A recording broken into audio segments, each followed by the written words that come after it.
السلام علیکم، آپ دیکھ رہے ہیں ورلڈ اردو نیوز۔ خبر شامل کرتے ہیں۔ پنجاب سے محمد عثمان سلیحی کی رپورٹ کے مطابق گورنر پنجاب سردار سلیم حیدر خان سے پیپلز پارٹی کے سینئر رہنما قمر الزمان قاہرہ جہاں راوٹو اور صوبائی وزیر لیبر انسانی وسائل منشا اللہ بھٹ کی ملاقات میں ملک کی مجموعی سیاسی صورتحال پر تبادلہ خیال۔ ملاقات میں پیپلز پارٹی کے دیگر سینئر رہنما بھی موجود تھے۔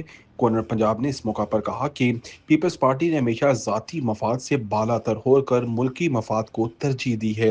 پیپلز پارٹی ملک کی ترقی کے لیے موجودہ حکومت کے ساتھ ہر ممکن تعاون کرے گی۔ پیپلز پارٹی نے جمہوریت کے لیے سب سے زیادہ قربانیاں دی ہیں۔ گورنر پنجاب نے مزید کہا کہ نئے منتخب ہونے والے عہدیداران سے امید کرتا ہوں کہ وہ اپنی پوری تندہی سے کام کریں گے، جوش اور ولولے سے پارٹی میں نئی روح پھونکیں گے۔ نوجوان نسل بلاول بھٹو کو وزیر اعظم بنانے میں اپنا کردار ادا کرے۔